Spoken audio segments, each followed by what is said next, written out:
Thank you, Sam. Let's hear for Sam again. He's doing a great job. Great job, Sam.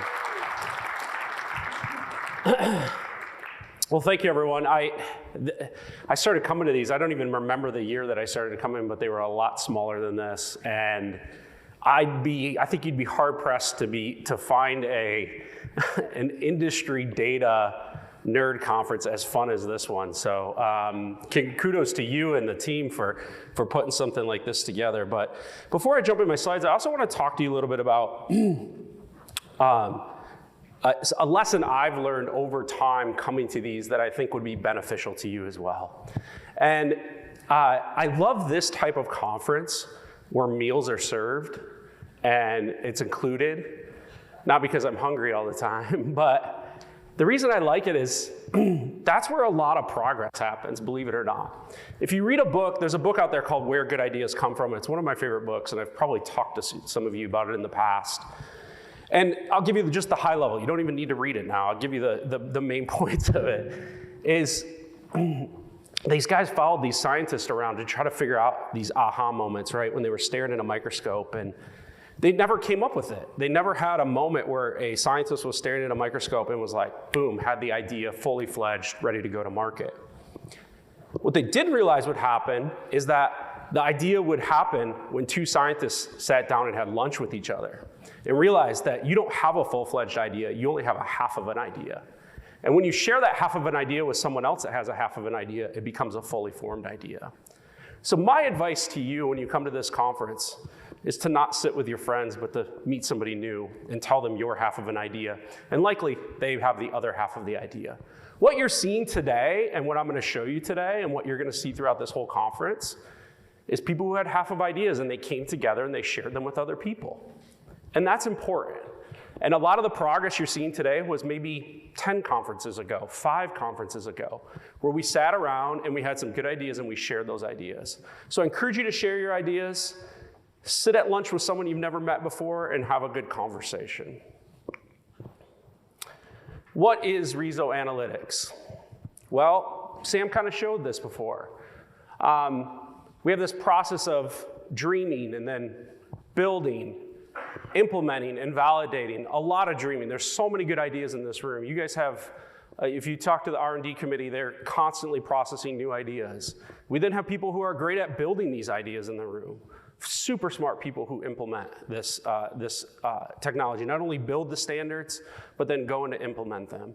But I think we're kind of in this final stage now, which is really cool, and we're working on validating those ideas, making sure that they were implemented correctly. That the promises that were set out in the implementation, or the promises that were set out in the original idea are actually happening. And that's important to someone like us who processes a lot of data feeds, is that the promise is kept, that you all call list price, that it's not some other term, right? That's a promise of data dictionary. And that's an expectation we expect on our side. So the validation point of this is important, that we validate. But there's some advantages that come along with validating this information, and I want to talk about those advantages. Oops, did I do that right? I did not do that right. So if you haven't seen certification.reso.org, the tool looks intimidating, I know. I encourage you though to go there because you can't break it, okay? You can move the sliders around, you can have fun, but understand what it means. Take a peek at it. Take a look at it and look at an MLS that you may work with or even your MLS. And I guarantee you are going to learn something. Even looking at a neighboring MLS or someone nearby of what you maybe could do different that they're doing, right? How many fields do you have certified? How many fields are your local fields versus RESO fields? How many fields are considered IDX? It's very important for you to understand this. Now this tool, God bless Josh and his team for creating it. It's a fantastic tool. Ultimately leads us on to something else that we're able to get. A process of validation leads us that we have to check. When we have to check, we have to aggregate. And to aggregate this data, we're able to look at that data over as a whole. So we get validation and analytics are naturally born together. I would say analytics is kind of this byproduct. And I put a picture up of, I could have put a nice little clip art telescope, but I was like, why not go with the most badass telescope there is right now, right? The James Webb telescope. And any space nerds? in the audience? A couple of you? Awesome. Some of you raised your hand really high, like it was like kindergarten. And I said, do you like art? And you were like, ugh. This is so cool, right? And the amount of time and energy that went into this, but this thing is just has such a cool way to like stare so far into the future or into our past and be able to see what happens. And I use this analogy as a telescope because with the analytics, we're able to see now across the board. You know, Rodney's here. He used to ask me questions. Rodney, where are you? You in the room? Did you wake up? Oh yeah, he woke up, good. Rodney, on our calls, right, when we were implementing broker by commission, what's in the data, you would ask. And we were on the call and I'm like, well, let me tell you, I can tell you what's in the data. But I have a lens to look through because I can see all that data, right? And I can see the majority, but now RESO can see that data, and that's gonna help us better make decisions for the future. So when I look at this telescope, we obviously have different lenses in which we can look through with this telescope, and that brings me on to who our customers are for analytics. We have 3 customers. I thought, why not have a little fun with this? Anybody know who the first one is? Pat, of course. Now, there's probably certain age groups that know that first one, and maybe some that don't know that first one, but that's an SNL character where they never really knew the gender identity of the person. So that's Pat. I don't know if they could even rerun those episodes these days, but they'd probably get in trouble. So that's Pat, and we have Matt, of course, and then finally we have Kat. So Pat, Matt, and Kat are our 3 providers, and you are likely one of these in the audience, being a provider, and then the M being a market, and then the Kat being a consumer. And these are our customers for analytics. So we run this work group called Analytics, and we're trying to determine what to do next. And we kind of ask these 3 people, what do you want to see? A provider being someone who may provide an MLS system, so like a Trestle or a Grid or a Flex MLS. They're being providers of the data, or even an MLS like a homegrown system. An MLS may also be MAT, which is a market, and I want to know how my market compares to another market or how they align. Or I may have 2 providers, and I want to compare those 2 providers. I may be on Trestle and I may be on Grid, and I want to see how those 2 align. And then finally, Kat being a consumer, someone such as ourselves, as Remax, or you may be inside real estate, someone who's actually downloading or digesting the data. What do you want to know or see? Or I'm sure there's some startups in the room, right? And you are, let's say you're creating a startup around houses that have assumable mortgages. Who would have ever thought that would have become a thing, right? Does that need to be a field in the MLS? Who has that today in their MLS? Does the house have an assumable mortgage? That may become a thing, right? And you may be a startup and you're like, is that in the data or not? So understanding where that is and being able to look through your lens or look through that telescope is an important piece. I thought this was funny. Josh tweeted this. Where is fax still used? And this is just the fax, I promise.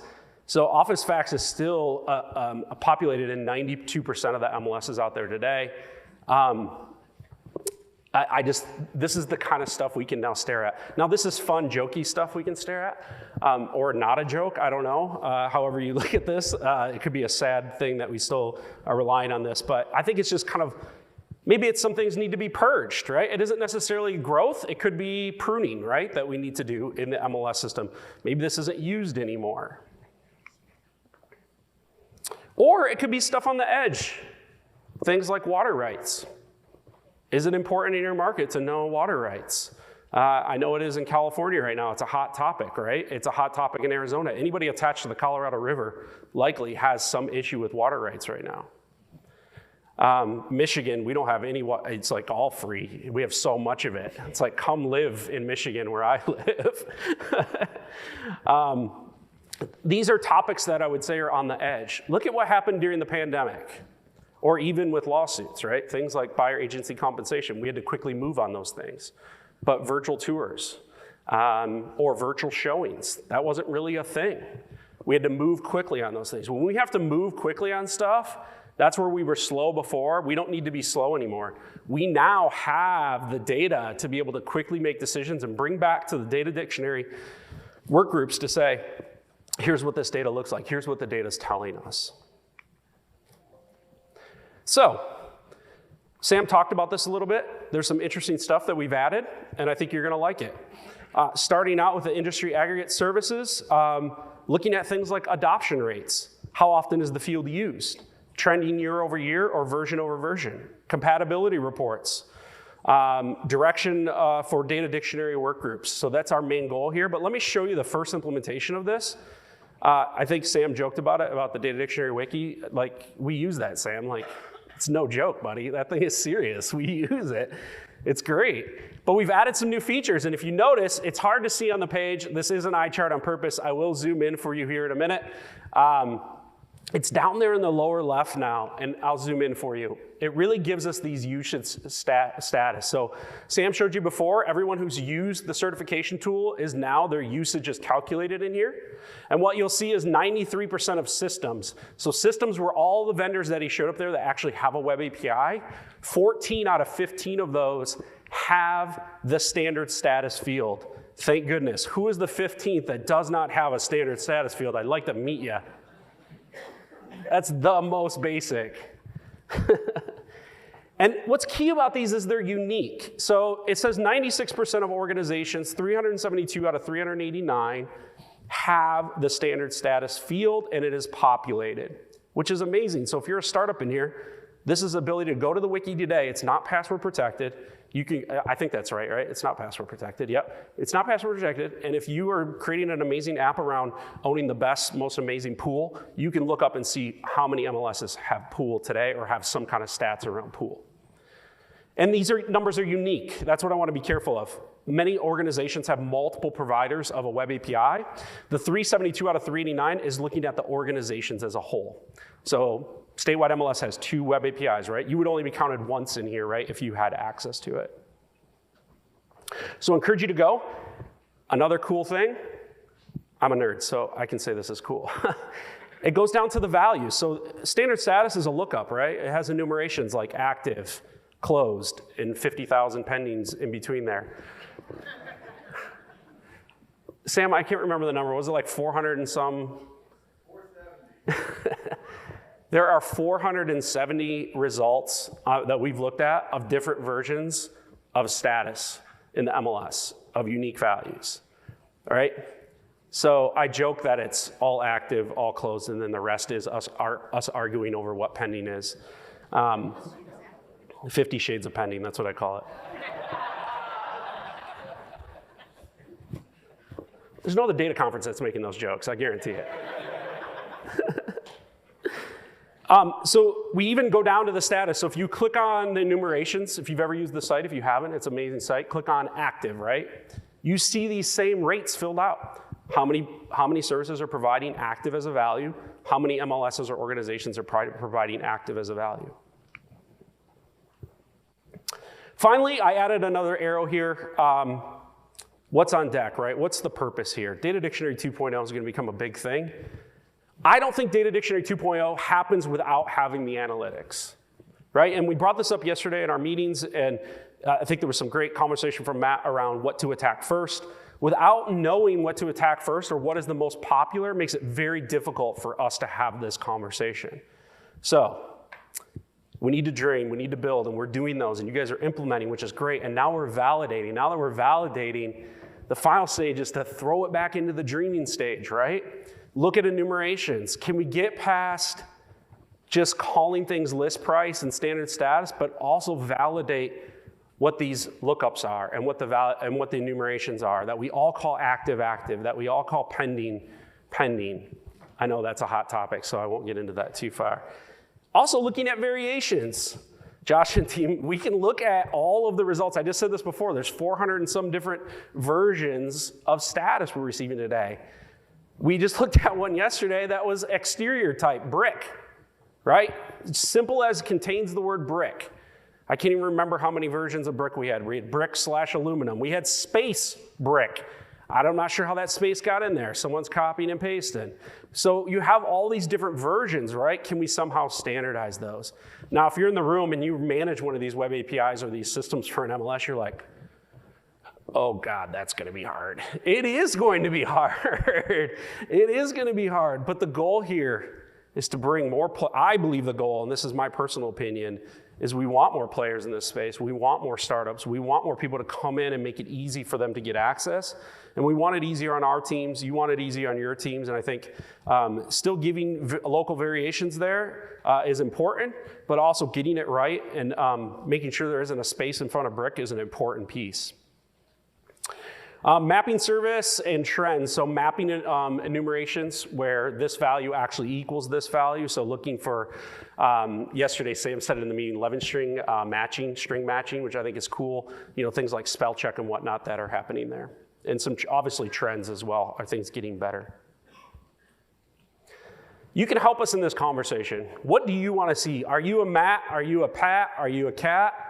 What do you want to see from this tool? We're already coming up with some very interesting stuff. The tool itself, and we have Kibana that's in the background to be able to pull up some really cool dashboards, but ultimately the goal would be a tool that your team can use to peek into the data, to peer into the data, to say, where do we go next? I know some teams from our team are here as well. We have these conversations all the time. What's the next field we want to add to our search experience? You know, what has a really high population rate, right, of these fields? What's populated the most? What are the top 10 most populated fields in the system? These are important questions that ask that I think as an analytics group, we can answer for you. So please come to our meeting on Thursday. It's at 11 o'clock. Unfortunately, I won't be there, but Eric from Tribus will be there. He's my co-chair. He'll be there facilitating that group. And then obviously followed by the most important session, the pain point session right afterwards. Thank you everyone for your involvement and being a member. Again, my advice, meet someone new while you're here. Sit down at a lunch table you've never been to. Hear an idea you've never heard before, but also share an idea you've never heard before. Thanks everyone, appreciate the time.